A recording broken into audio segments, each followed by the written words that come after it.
Hello, ഇന്നെന്ത് breakfast ഒന്നുമില്ലേ? Breakfast ഉണ്ട്. ഇന്ന് രാവിലെ നമ്മള് എന്താ പറയാ പൂന്തോട്ടത്തിലല്ലായിരുന്നു. അപ്പൊ അതൊക്കെ ഒന്ന് കഴിഞ്ഞ് ബ്രേക്ക്ഫാസ്റ്റ് എന്താ പറയാ ഒരു ഹെൽത്തി ദോശ കേട്ടോ. അപ്പൊ ഒന്നും അരച്ചിട്ടില്ല, ഇപ്പൊ അത് വന്ന് കേറിയിട്ടുണ്ട്. അപ്പൊ എന്തൊക്കെയാ ഇതില് വേണ്ടത് വെച്ചാല് എന്താണ് രായിപ്പൊടി കേട്ടോ. രായിപ്പൊടി ഒരു കപ്പ് എടുത്തിട്ടുണ്ട്, അത് ഞാൻ ഈ മിക്സ് ചെയ്തിട്ട്.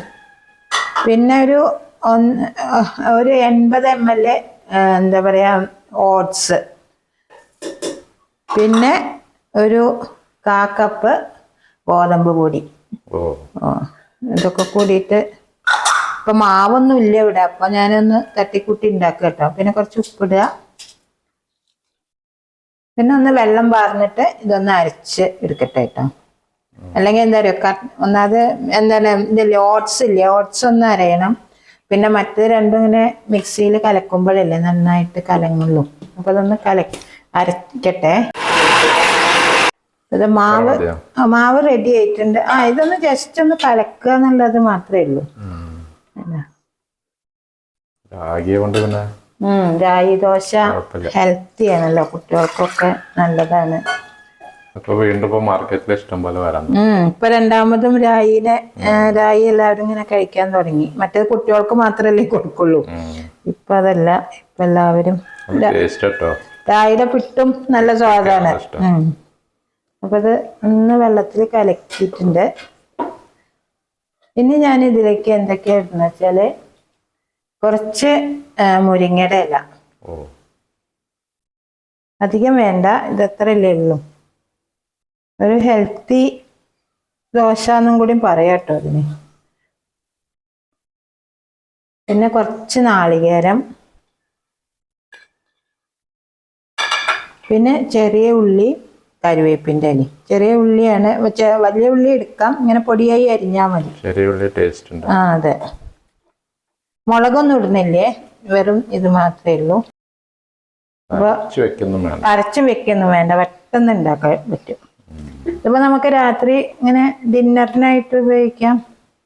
പെട്ടെന്ന് വയറ് നിറയും ചെയ്യും. 1-2 ദോശയൊക്കെ കഴിക്കുമ്പോഴേക്കും. എന്താ വെച്ചത് രായി അല്ലേ, തിക്കാവും. എന്താ വെച്ചാൽ ഇതെല്ലാം ഇതുകൊണ്ട് നമുക്ക് അങ്ങനെ നന്നായി പരത്താൻ പറ്റില്ല. ഇനി ഇത് ഉണ്ടാക്കട്ടെ കേട്ടോ. ദോശക്കല്ല് ചൂടായി, ഞാൻ ജസ്റ്റ് ഒന്ന് എണ്ണ പരത്തുന്നുണ്ട് കേട്ടോ.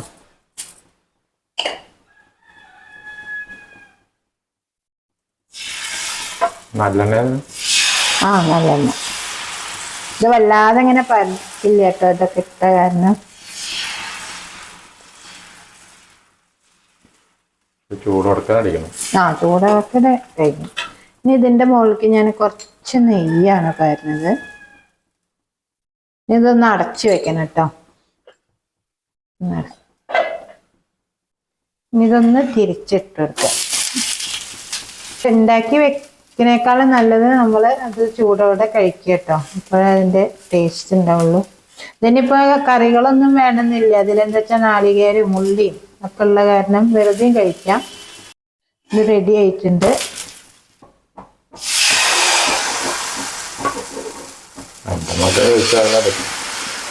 നല്ല ഹെവി ആവുമല്ലോ, എന്താ വെച്ചാ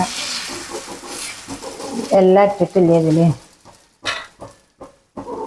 ഇനി നല്ലെണ്ണ വേണമെങ്കിൽ അതും പാരാട്ടോ. ഞാന് നെയ്യ് കുറച്ചും കൂടി ടേസ്റ്റ് ഉണ്ടാവും.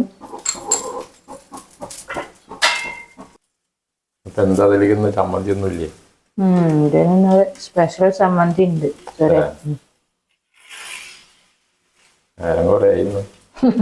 നേരെ കുറേയായി. രാവിലെ ആയ ഇങ്ങനെ എന്തെങ്കിലുമൊക്കെ ചെയ്ത് കഴിഞ്ഞാൽ നേരം കുറയും.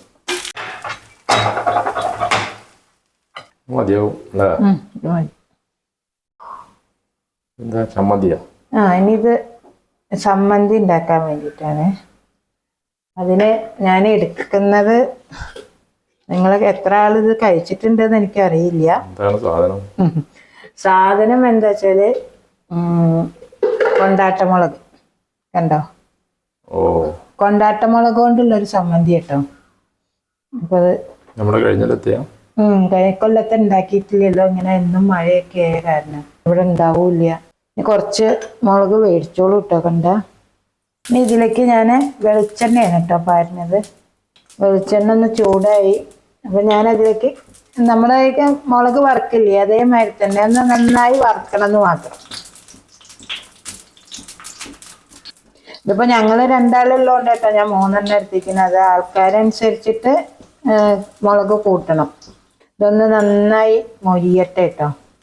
സാധനം ഉണ്ടെങ്കിൽ പിന്നെ വേറെ ഒന്നും വേണ്ട ചോറിന്. അതെ, പക്ഷെ എല്ലാറ്റിനും ഒരു കോമ്പിനേഷൻ ഉണ്ട്. എല്ലാ സാധനവും കൂട്ടുമ്പോൾ ഇതിൻ്റെ സ്വാദം അറിയില്ല. ഇതൊക്കെ ഒരു സിമ്പിൾ ലഞ്ച് നമുക്ക്.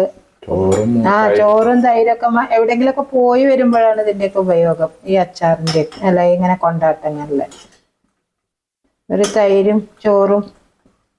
അല്ല ഇപ്പൊ പിന്നെ ആർക്കും അതില്ല. അപ്പൊ നമ്മളായാലും ഹോട്ടലിൽ കയറി കഴിക്കും. പണ്ട് അങ്ങനെ ഇല്ലല്ലോ, വീട്ടിൽ വന്നിട്ടുണ്ടല്ലേ ഭക്ഷണം കഴിക്കുള്ളൂ. അപ്പൊ ഞെട്ടി കളയാം. ഞെട്ടി ചിലപ്പോ ആവില്ല, ഞെട്ടി എടുത്ത് കളയാം. ഇതൊക്കെ പണ്ട് എന്താ വെച്ചാ ഇഡ്ഡലിയൊക്കെ കഴിക്കുമ്പോഴേ പെട്ടെന്ന് തട്ടിക്കൂട്ടിയിരുന്നാണ് അമ്മ. സമ്മന്തി അരയ്ക്കാനൊക്കെ അങ്ങനെ എവിടെങ്കിലുമൊക്കെ പോയി വരുമ്പോഴേ നമ്മുടെ രാത്രിയൊക്കെ ഇഡ്ഡലി മാവ് ഉണ്ടെങ്കിൽ ഇഡ്ഡലി ഉണ്ടാക്കുമ്പോൾ ചട്നി ഒന്നും അരയ്ക്കാൻ ഇതില്ലെങ്കിൽ അങ്ങനെ ഉണ്ടാക്കിയിരുന്നത്. പക്ഷെ നല്ല സ്വാദാട്ടോ അത്. ഇതിപ്പോൾ നല്ല മൂത്തിട്ടുണ്ട്. ഇനി ഇത് ഓഫ് ചെയ്യട്ടെ. ഇതൊന്ന് മിക്സിയിൽ പൊടിച്ചെടുക്കുന്നുണ്ട് കേട്ടോ. ഇപ്പൊ ഒന്ന് നന്നായി പൊടിഞ്ഞിട്ടുണ്ട്. കുറച്ചേ ഉള്ളൂ കേട്ടോ. ഇത് മിക്സിയിൽ ഇടാൻ മാത്രമൊന്നും ഉണ്ടായിരുന്നില്ല. പക്ഷെ ഇത് പൊടിയായി. ഇനി ഇതിലേക്ക് നമ്മൾ ഈ വറുത്ത് വെളിച്ചെണ്ണ അല്ലേ അതൊന്ന് ഇതിൽ ചാലിച്ചാൽ മതി. അധികം വേണ്ട. നമ്മുടെ മറ്റേ പൊടിയുടെ ഒരു വേറെ ഇതിൽ ഉപ്പൊന്നും ഇടണ്ട കേട്ടോ. ഓൾറെഡി ഇതിൽ ഉപ്പൊക്കെ ഉണ്ടല്ലോ. അപ്പൊ ഇതാ ചട്നി റെഡി ആയിട്ടുണ്ട്. ഇത് ഞങ്ങൾ രണ്ടാളുള്ളതുകൊണ്ട് വളരെ കുറച്ചേ ഉള്ളൂ കേട്ടോ. അപ്പൊ എല്ലാവരും ഈ ദോശ ഒന്ന് ട്രൈ ചെയ്ത് നോക്കൂ കേട്ടോ. ഈ ചട്നി സമ്മന്തി ഇതൊരു പൊടിയുടെ മാതിരി ഉണ്ട് അല്ലേ കണ്ടിട്ടുണ്ടെങ്കിൽ. പക്ഷെ ഇത് നല്ല എരിവ് കേട്ടോ. നല്ല എരിവുണ്ട്. പിന്നെ ഇതല്ലേ മുളകിനനുസരിച്ചിരിക്കും. അതെ, അല്ല കൊണ്ടാട്ട മുളകല്ലേ. അപ്പൊ അതിന് ഉപ്പുണ്ട്. പിന്നെ എണ്ണയും കൂട്ടിയിട്ട് നമുക്കിതൊന്ന് കഴിച്ചു നോക്കാം. പിന്നെ ഇതിലെന്താ വെച്ചാൽ നാളികേരം, ഉള്ളി, പിന്നെ എന്താണ് മുരിങ്ങയുടെ ഇല ഒക്കെ ഉണ്ടല്ലോ. അപ്പൊ സമ്മന്തി ഇല്ലെങ്കിലും കുഴപ്പമില്ല. പക്ഷെ ഇതൊരു എന്താ നല്ലൊരു കോമ്പിനേഷൻ ആട്ടോ. അത് നന്നായിട്ടുണ്ട്. അപ്പൊ എല്ലാവരും ഇത് ട്രൈ ചെയ്തിട്ട് ഇതിന്റെ അഭിപ്രായം പറയും. ഇത് എന്താണ് ഇഡ്ഡലിക്കും ദോശയ്ക്കും ഒക്കെ നല്ല ഒരു ചട്നി സമ്മന്തി കേട്ടോ. പെട്ടെന്ന് നമുക്ക് എവിടെയെങ്കിലുമൊക്കെ പോയി വരുമ്പോൾ ഉണ്ടാക്കാൻ പറ്റുന്ന ഒരു ഇതാണ്. അപ്പൊ എല്ലാവരും ഇതൊന്ന് ട്രൈ ചെയ്ത് നോക്കൂ.